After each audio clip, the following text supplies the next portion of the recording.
volta com o Jornal Rio Doce com a presença do psicólogo Sérgio Fonseca.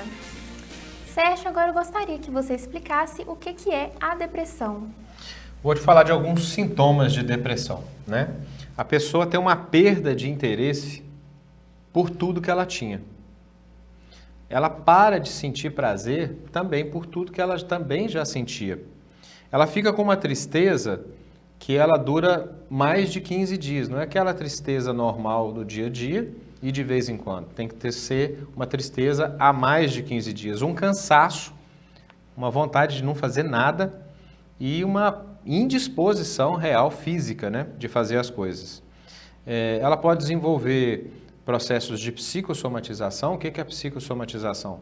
São doenças que têm causas emocionais, né? E você vai a vários médicos, faz os exames e não dá nada, né? Então, é o cérebro descarregando no corpo os problemas emocionais. Alteração do sono, né? Ou dormir demais ou dormir de menos.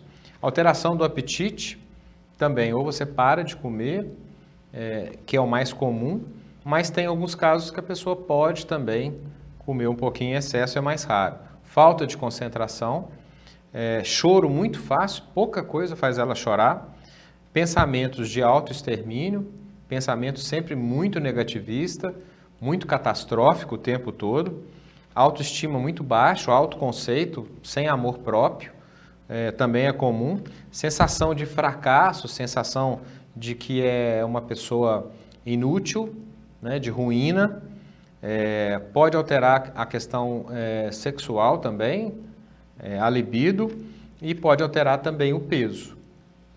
Quais seriam os fatores de risco para a depressão?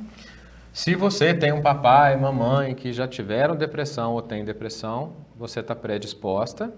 Acomete 3 vezes mais as mulheres do que os homens. Se você fica muito sem dormir, distúrbios do sono, pode ocasionar depressão. Traumas, um trauma clássico é o abuso. Se você teve abuso sexual, né? Você foi molestada sexualmente, isso causa realmente a depressão. Ou outros tipos de traumas também podem predispor à depressão. E quais seriam os tipos de depressão? Olha, eu vou te falar de alguns. A gente fala de uma depressão mais leve. O que é a depressão leve? É aquela que não causa prejuízo das suas funções. Você consegue trabalhar, você consegue estudar, você consegue fazer as coisas mesmo não estando legal. Então é uma chamada de depressão leve. Tem a distimia, que é uma depressão muito persistente e ela tem que estar com isso, você tem que estar com ela há mais de 2 anos. Ela sim causa prejuízo. Então você não consegue mais trabalhar, você não consegue mais ter as suas relações, você não consegue mais estudar e etc. Você se isola, então essa é a chamada, né? Junto com um mau humor crônico. Existe a depressão pós-parto, ela comete 15% das mulheres, né? Existe o transtorno afetivo bipolar. As pessoas acham que a pessoa é muito agitada, muito inquieta, e que isso não tem nada a ver com depressão. Pode ser o sinal do que a gente chama de uma hipomania. A pessoa está com muita agitação. Por trás disso pode ter uma depressão chamada de depressão bipolar, né? O transtorno disfórico pré-menstrual, famosa TPM, né? Você pode ter durante a TPM também muita depressão. Não quer dizer que você é depressiva, quer dizer que você está passando por momentos de depressão. E quais seriam os tratamentos para a depressão leve e para os outros tipos de depressão? Para a depressão leve, que não causa, você não está tendo prejuízo das suas funções, você está fazendo tudo que você faz, apesar de estar se sentindo triste e deprimida, muitas vezes só no consultório do psicólogo é o suficiente.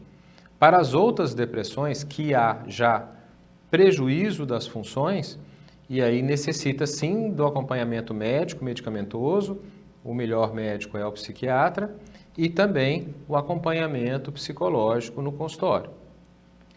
Certo. Sérgio, muito obrigada por ter vindo, por ter aceitado participar da entrevista e por falar, né, sobre esses temas que são muito delicados, que a gente precisa falar, a gente, né, precisa trazer esse assunto para a sociedade. E eu quem agradeço, uma informação é que os casos de ansiedade pós-Covid aumentaram demais. Hoje o Brasil é o número 1 do mundo em casos de ansiedade. E a depressão, a mesma coisa. Acometia 9,3% dos brasileiros e hoje a gente já tem uma estatística que aumentou para 15 a 16% dos brasileiros, assim como o suicídio. Então são doenças mentais, como qualquer outra, as pessoas têm medo de falar que tem doença mental, né? Não tem que ter medo. Você tem um problema de pressão, você tem um problema de diabetes, não tem?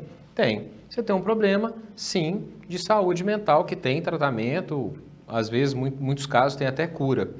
Então, o fato de você ter depressão, ter ansiedade, não te causa nenhum desmérito. E tem tratamento, cada dia mais evoluindo, com uma amplitude de casos que a gente tem uma solução e até remissão dos sintomas muito grande. E o importante é isso, é se cuidar, se tratar. Pedir ajuda, conversar sobre e pedir ajuda. Hoje a gente tem no serviço do SUS atendimento psicológico, nas universidades de psicologia tem atendimentos gratuitos e nos consultórios particulares. Certo, então a entrevista vai ficando por aqui. Eu agradeço de novo pela sua presença. Obrigado. O Jornal Rio Doce vai ficando por aqui. Uma boa noite para você e até mais.